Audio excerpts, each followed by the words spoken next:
बिस्मिल्लाहिर्रहमानिर्रहीम रब्बिश्रह ली सदरी वयस्सिर ली अमरी वाहलुल उक़दतम मिन लिसानी यफ़क़हू क़ौली। Welcome all of you to the physics class. We are on chapter number 1, Introduction to Physics, and our chapter is almost at its end. And हमने बेटा last class का मैं हल्का सा रिव्यू दे दूं। हमने लास्ट क्लास में मुस्लिम साइंटिस्ट जो थे, मुस्लिम एंड पाकिस्तानी साइंटिस्ट का जो टॉपिक था, उसके आखिरी के 2 साइंटिस्ट हमने पढ़े थे, जिसमें हमने पढ़ा था डॉक्टर अब्दुल कलाम और डॉक्टर अब्दुल कदीर खान के बारे में। और मैंने आपको जैसे पहले मुस्लिम साइंटिस्ट के बारे में पढ़ाते हुए बताया था कि बाकी मुस्लिम साइंटिस्ट की कंट्रीब्यूशन आपने देखा होंगी बहुत ज़्यादा फील्ड्स में और बहुत वास्ट हैं, लेकिन इन 2 साइंटिस्ट को आप देखेंगे तो इनकी एक लिमिटेड फील्ड से रिलेटेड है। कंट्रीब्यूशन की वजह भी मैंने आपको बताई थी कि मॉडर्न एरा साइंटिस्ट हैं दोनों, और मॉडर्न एरा में आपने देखा होगा एक बंदा या तो कंप्यूटर इंजीनियर होता है, और कंप्यूटर के अंदर भी अगर आप आ जाएं तो वो आईटी में होता है, या डॉक्टर की फील्ड में आ जाए तो डॉक्टर की बहुत स्पेशलाइजेशन होती है। कोई ईएनटी का डॉक्टर होता है, कोई बोन्स का होता है, कोई चाइल्ड स्पेशलिस्ट होता है, कोई डेंटिस्ट होता है, कोई कैंसर से रिलेटेड काम कर रहा होता है, कोई कोई लिवर से रिलेटेड काम कर रहा होता है। तो अब बहुत ज़्यादा स्पेशलाइजेशन हो गई हैं, जिसकी वजह से आपने देखा होगा जो कंट्रीब्यूशन है वो भी एक लिमिटेड फील्ड में नज़र आती है। डॉक्टर अब्दुल कलाम के बारे में हमने पढ़ा था कि उन्होंने जो डॉक्टर अब्दुल कलाम, मैं इनको एक रिव्यू दे दूं। डॉक्टर अब्दुल कलाम का इंट्रोडक्शन तो आपने बुक से लिखना ही है। 1 to 2 लाइन का इंट्रोडक्शन होना चाहिए कि डेट क्या है, डेट ऑफ बर्थ और कहाँ पैदा हुआ, ठीक है। और इसके अलावा कोई इंट्रोडक्शन में ऐसी कोई खास चीज़ हो तो कंट्रीब्यूशन में डॉक्टर अब्दुल कलाम की इनके जो कंट्रीब्यूशन है या अचीवमेंट दोनों को मिलाकर ही पढ़ रहे हैं। पहली है, इन्होंने रिसर्च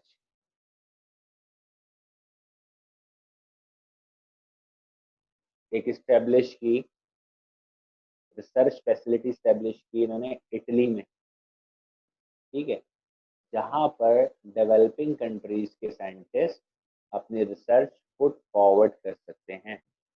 मतलब ये सपोर्ट है उन यंग साइंटिस्ट के लिए जिनके पास रिसोर्सेज नहीं है, जिनके पास प्लेटफॉर्म नहीं है, जो अपनी रिसर्च कहाँ पर करें, उन जीनियस लोगों के लिए जिनको रिसोर्सेज नहीं मिलती। तो वो इस इटली में है, मौजूद है। वहाँ सारी फैसिलिटी डेवलपिंग कंट्रीज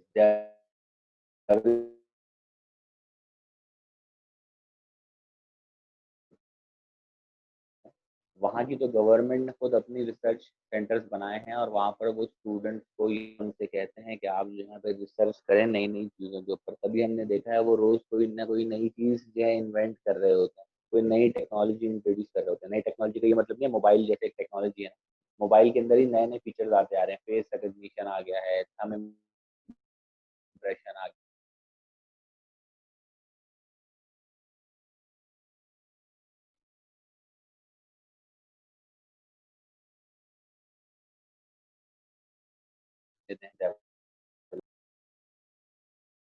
अभी भी चल रही है दुनिया में।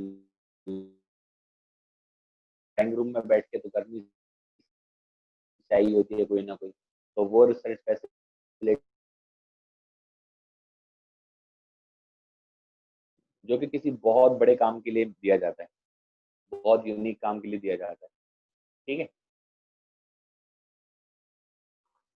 तो इनको जो ये नोबेल प्राइज मिला था, किस उसके लिए मिला था, इनको जो नोबेल प्राइज मिला था वो मिला है,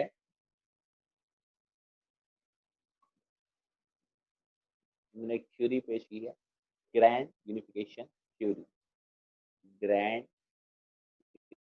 यूनिफिकेशन थ्योरी। जी, ग्रैंड यूनिफिकेशन थ्योरी क्या है मैंने कहा, लेकिन मुझे उम्मीद है कि इसने जो है इसको इतनी अहमियत नहीं दी होगी। तो खैर कोई देर नहीं हुई है, इसको भी आप लोग पढ़ सकते हैं, यही अभी चल रहा है और इसी क्लास में एंड हो जाएगा। तो पढ़ के रखिएगा। तानिया, बतूल, आलियान और बाकी अब करेंगे ग्रैंड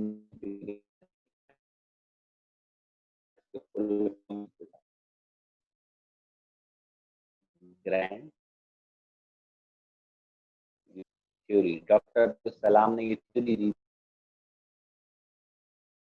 हमारे जो मुस्लिम साइंटिस्ट हैं और पाकिस्तानी साइंटिस्ट हैं वो हैं हमारे national hero doctor AQ Khan, doctor Abdul Qadeer Khan. ठीक है, डॉक्टर अब्दुल कदीर खान। इनकी कंट्रीब्यूशन में देखेंगे तो एक कंट्रीब्यूशन ये भी है कि नेशन के दिलों में जो है पेट्रियाटिज्म को जगाया। अब वो कैसे जगाया, ऑब्वियसली का काम किया है मैंने, पैसा शोहरत वो सब चीज़ें छोड़ के अपने मुल्क के लिए काम करने के लिए वो सारी फैसिलिटीज़ और सारे वो पैसे वैसे छोड़ के जो उनको ऑफर किए गए हैं वो छोड़ कर ये पाकिस्तान आए। और पाकिस्तान का जो न्यूक्लियर प्रोग्राम, ये न्यूक्लियर प्रोग्राम बेटा होता है मेनली जिसका आप कहते हैं कि न्यूक्लियर बॉम्ब बनता है, लेकिन याद रखिएगा न्यूक्लियर प्रोग्राम में सिर्फ बॉम्ब नहीं होता, इसके अंदर न्यूक्लियर एनर्जी भी बनाई है, जिसके अंदर जो है वो न्यूक्लियर एनर्जी भी बनती है। ठीक है, तो पाकिस्तान का अपना एक न्यूक्लियर प्लांट, और आपको बताते चलूँ कि पाकिस्तान पूरी दुनिया में पहला मुस्लिम मुल्क है जिसने जो है अपना न्यूक्लियर प्रोग्राम कंप्लीट किया, क्योंकि कंप्लीट भी एक दो दिन में नहीं हो जाता, इसको सालों लगते हैं। तो इस पूरे प्रोजेक्ट को कौन लीड कर रहे थे? डॉक्टर अब्दुल कदीर खान। ठीक है, तो पाकिस्तान को न्यूक्लियर स्टेट बनाने में सबसे ज़्यादा मेन रोल जो है वो इनका ही था, क्योंकि इस पूरे प्रोग्राम को लीड कौन कर रहे थे? डॉक्टर अब्दुल कदीर खान। ठीक है, तो पाकिस्तान का न्यूक्लियर प्रोग्राम इन्होंने स्टार्ट भी किया, उसको कंप्लीट भी किया। पाकिस्तान जो न्यूक्लियर स्टेट बना, जो हमने अपना एटम बॉम्ब बनाया जिसको और ही कहते हैं, वो पूरा कंप्लीट करने में इनका बहुत बड़ा रोल था। ठीक है, और ऑब्वियसली और भी हज़ारों लोग होंगे इनके साथ, लेकिन इसको लीड जो करता है, देखो जैसे कायदे आज़म थे।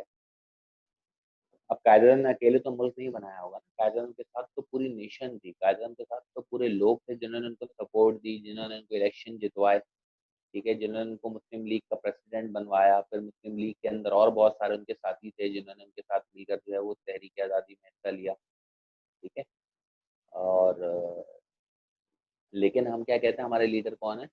कायदे आज़म, क्योंकि लीड उन सबको कौन कर रहे थे? कायदे आज़म। इसी तरीके से ऐसा नहीं है कि सिर्फ इन्होंने ही काम किया होगा, बहुत सारे साइंटिस्ट और बहुत सारे वर्कर्स और बहुत सारे लोग, गवर्नमेंट के लोग, आर्मी मिलिट्री के लोग इनके साथ होंगे जो काम कर रहे होंगे। लेकिन हमारे पास जो लीडिंग पोजीशन पे थे वो थे डॉक्टर अब्दुल कदीर खान।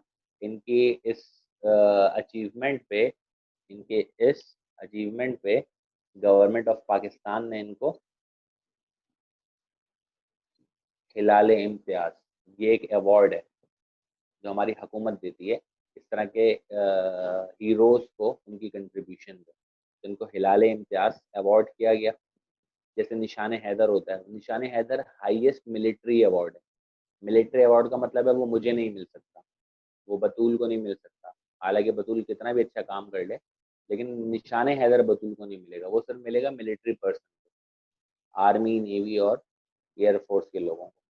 लेकिन आपने देखा होगा सिविल सोसाइटी के अंदर भी इस तरह के बहुत सारे लोग होते हैं जो बहुत बड़े बड़े काम करते हैं, तो उनको सितारा इम्तियाज, हिलाल इम्तियाज, सितारा जुर्रत, सितारा जुर्रत भी आई गेस मिलिट्री अवार्ड ही है। तो इस तरह के अवार्ड्स मिलते हैं, तो ये हिलाल इम्तियाज एक बहुत बड़ा अवार्ड है। ऑब्वियसली निशान हैदर के बराबर क्यों नहीं है, क्योंकि वो मिलिट्री अवार्ड है, मिलिट्री अवार्ड का मतलब वो सिर्फ मिलिट्री के बंदों को मिलेगा, उनकी उनके कंट्रीब्यूशन। तो सिविल अवार्ड में देखा जाए तो हिलाल इम्तियाज एक बहुत बड़ा अवार्ड है, आई गेस सबसे बड़ा अवार्ड यही समझा जाता है, but I am not sure about it. तो उनको हिलाल इम्तियाज दिया गया। ठीक है, इसके अलावा जो हमारे नेशनल रिसर्च सेंटर है, नेशनल रिसर्च सेंटर था, उसका नाम भी चेंज करके AQ खान रिसर्च सेंटर रख दिया गया। ठीक है, नेशनल रिसर्च सेंटर का नाम चेंज करके AQ खान रिसर्च सेंटर रख दिया गया, अब्दुल कदीर खान रिसर्च सेंटर। और अभी बहुत सारे रिसर्च सेंटर हैं AQ खान के नाम से जहाँ पर जो है रिसर्च की जाती है, not only in nuclear physics. इनकी मेन जो फील्ड थी वो थी न्यूक्लियर फिजिक्स। तो हमने ब्रांचेस में भी पढ़ी थी ना न्यूक्लियर फिजिक्स। क्लियर है? तो पाकिस्तान को न्यूक्लियर स्टेट बनाने में इन्होंने रोल प्ले किया। इन्होंने पाकिस्तानियों में एक पेट्रियाटिज्म का जज्बा पैदा किया। इनको हिलाल इम्तियाज अवार्ड किया गया। और बहुत सारी रिसर्च फैसिलिटीज़ जो हैं, सॉरी, नेशनल रिसर्च फैसिलिटीज जो है, नेशनल रिसर्च सेंटर, उसका नाम चेंज करके अब्दुल कदीर खान रिसर्च सेंटर रख दिया गया। ठीक है। अब आप सोच रहे होंगे कि भाई इनके मुतालिक तो हम न्यूज़ में कुछ और सुनते हैं कि इनको कैद किया हुआ है, इनको 10 चीज़ें, लेकिन हमारी बुक बेटा देखो ये बता रही है। हमारी बुक देखो क्या बता रही है।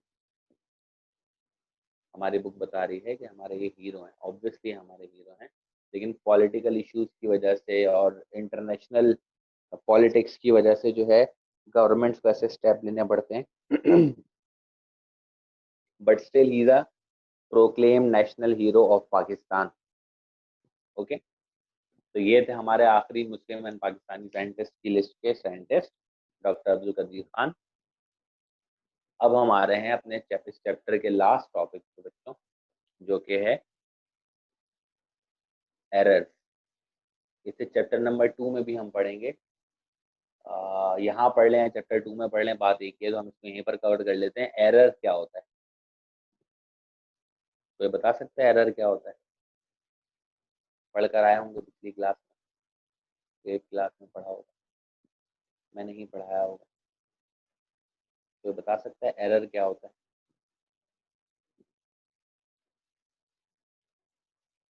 ऐसे ही रफली भी बता सकते हैं, कोई ज़रूरी नहीं है कि आप उसकी फिक्स डेफिनेशन ही बताएं। अपने अल्फाज में भी इसको आप एक्सप्लेन कर सकते हैं।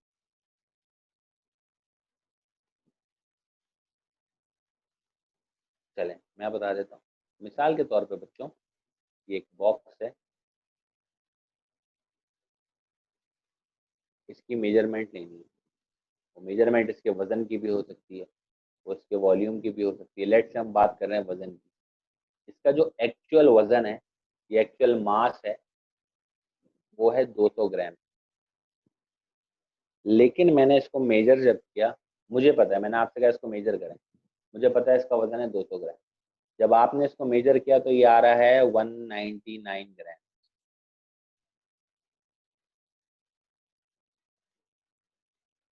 Actual value is 200 grams and measured value is 199 gram. ये जो आपने मेजरमेंट की होंगी, there is a difference between actual value and measured value. If there a difference between actual value and measured value, then this is called error. अगर हमारी actual value में और measured value में फ़र्क हो, तो इस फ़र्क को, इस डिफरेंस को हम लोग एरर कहते हैं। अब आपसे कोई पूछे कितने का एरर आ रहा है, तो आप कहेंगे सर 1 ग्राम का एरर आ रहा है।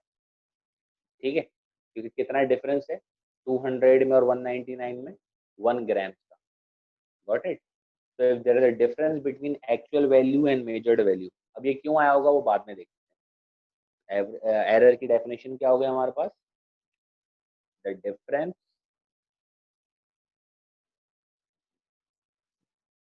Between actual value and measured value is called error. The difference between actual value and measured value is called error.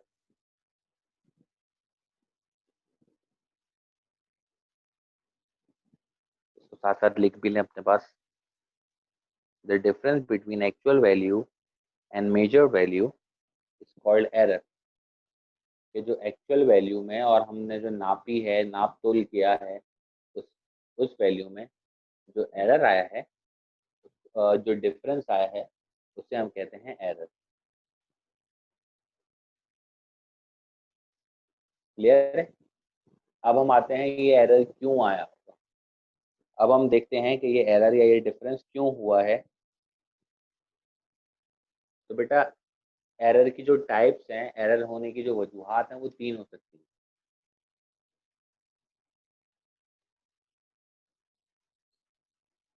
Number 1,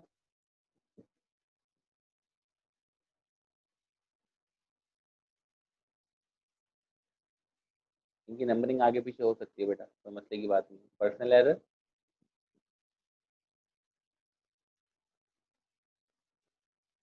systematic error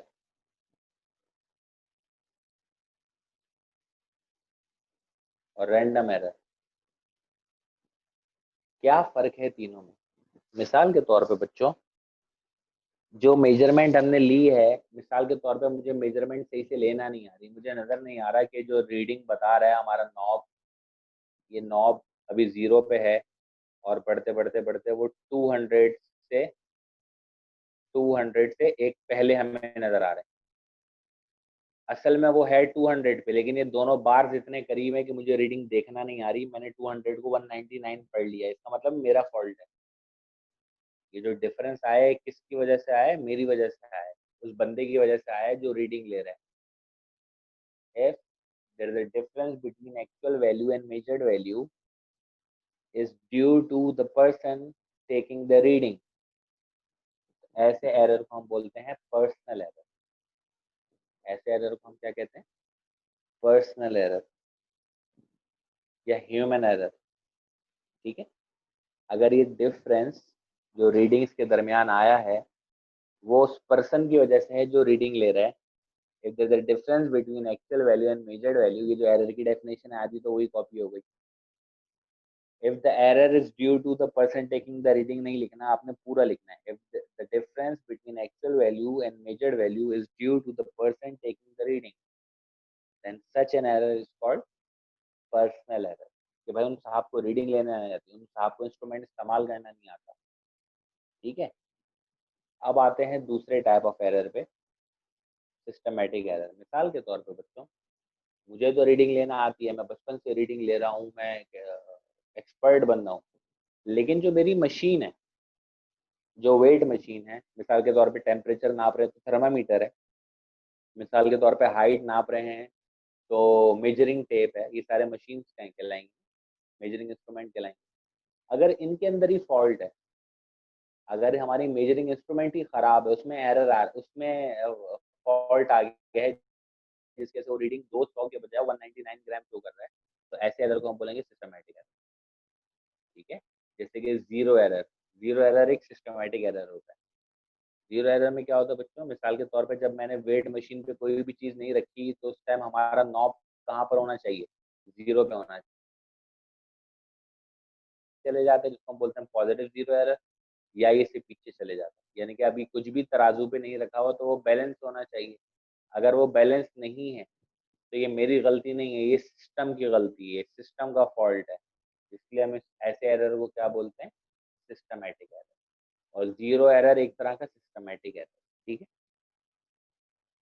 clear है बेटा? If there is a difference between actual value and measured value due to the fault in machine, या due to the fault in measuring instrument, if there is a difference between actual value and measured value due to the fault in measuring instrument, then such an error is called systematic error. Clear है? लिख लें अपने पास, पहले personal error की definition लिख लें।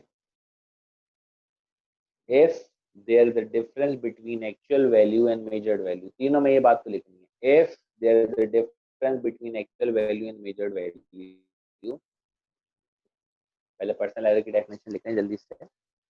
if there is a difference between actual value and measured value, if there is a difference between actual value and measured value due to the fault of the person who's taking the reading, personal error. Personal error का बता रहा हूँ। if there is a difference between actual value and measured value due to the fault of person taking the reading, then such an error is called personal error.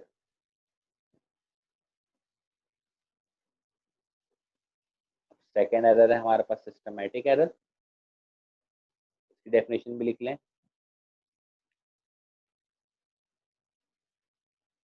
Systematic error की definition भी लिख लीजिए अपने पास। If there is a difference between actual value and measured value, if there is a difference between actual value and measured value due to the fault of measuring instrument,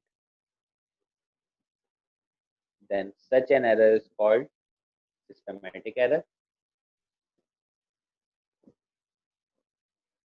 If there is a difference between actual value and measured value due to the fault of measuring instrument, due to the fault of measuring instrument, then such an error is called systematic error. Now the last one, random error.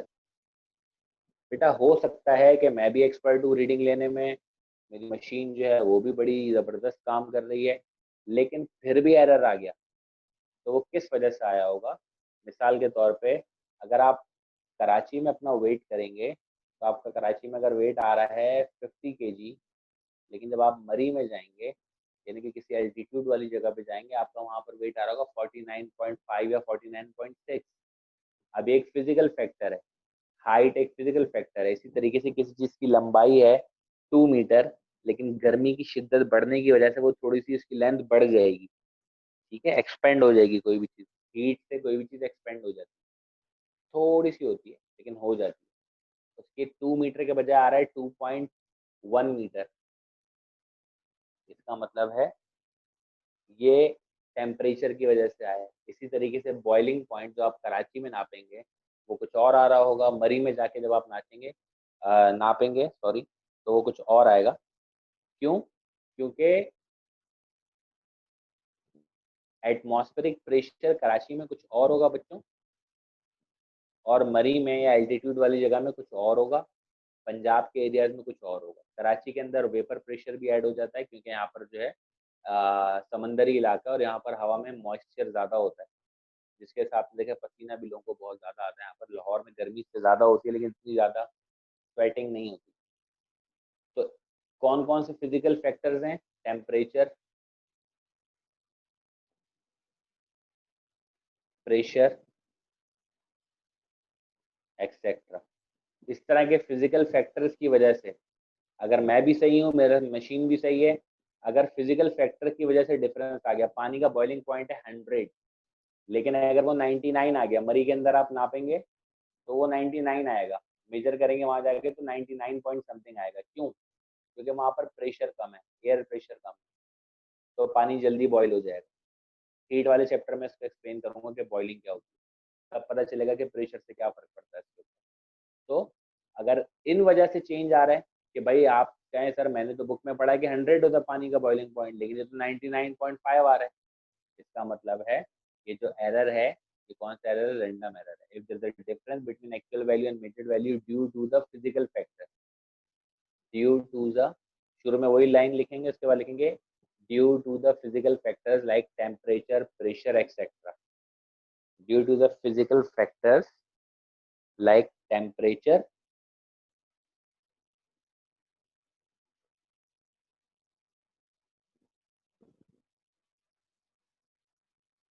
Pressure, और भी होंगे altitude वगैरह 10 चीजें, हमने सिर्फ etcetera लिख दिया यहाँ पर, is called random error. If there is a difference between actual value and measured value due to the physical factors like temperature and pressure, etc., then such an error is called random error। ठीक है, ये main 3 categories हैं बेटा error की। आज हमने देखा error क्या होता है, एरर की टाइप्स क्या होती हैं, यही चैप्टर 2 में भी टॉपिक है लेकिन हमने इसको यहाँ कवर कर लिया तो हम वहाँ नहीं करेंगे। ठीक है, और हम नेक्स्ट क्लास से अपना नेक्स्ट चैप्टर स्टार्ट करेंगे। क्लियर है? अब किसी को कुछ क्वेश्चंस हैं बेटा इस टॉपिक से रिलेटेड तो पूछ ले, मैं सबको अनम्यूट कर रहा हूँ। One by one you can raise your hand and you can ask the question.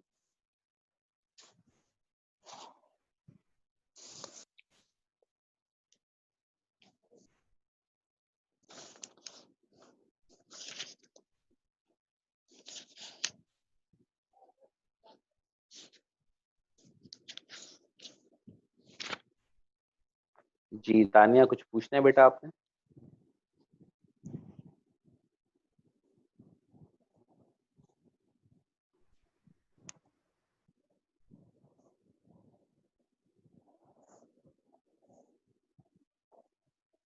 बेटा एक स्टूडेंट है सनी के नाम से, प्लीज आप बेटा मुझे अपना नाम बता दीजिए ताकि मैं अटेंडेंस मार्क कर सकूं। क्लास तो एंड हो गई है अब, लेकिन आप मुझे नाम बता दीजिए क्योंकि अटेंडेंस मार्क करनी है मुझे।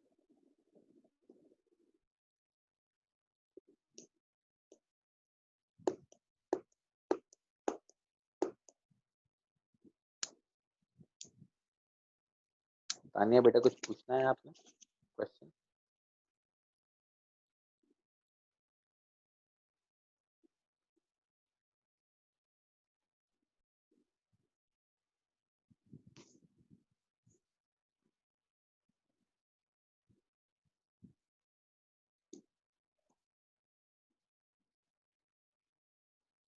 किसी स्टूडेंट ने कोई क्वेश्चन पूछना है तो पूछ सकता है बेटा।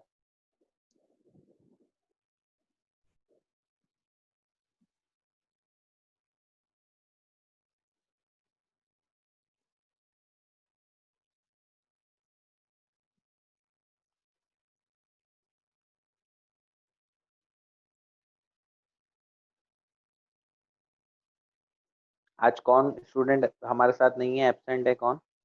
अच्छा, अब्दुल राफे हैं, आयशा सुहेल हैं, आलियान हैं, अनस जुबैरी हैं, बतूल जहरा, हमजा अली, हसन, मरियम एहसन, तानिया, तनीशा, तुरफा। हमजा खान नहीं है हमारे साथ आज।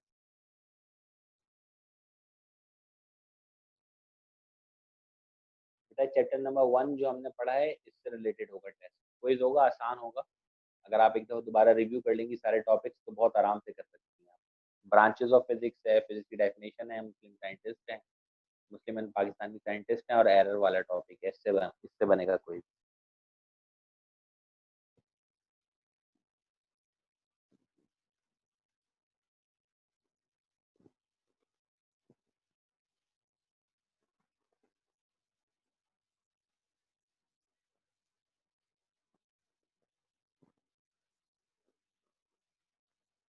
कोशिश करके नेक्स्ट क्लास मिस नहीं कीजिएगा क्योंकि बेटा टेस्ट होगा उसमें, और वो टेस्ट के मार्क्स जो हैं आपके ऐड भी होंगे ऑब्वियसली आपके रिजल्ट।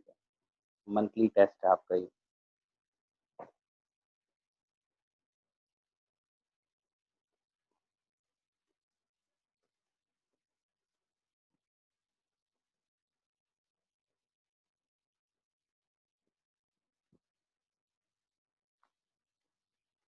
और किसी को कुछ क्वेश्चन नहीं पूछना बेटा?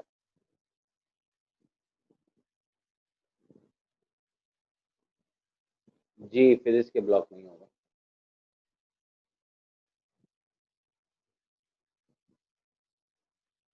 ओके, और meeting time is almost at end. अपने नेक्स्ट क्लास के लिए प्रिपेयर कीजिए। अल्लाह हाफिज़।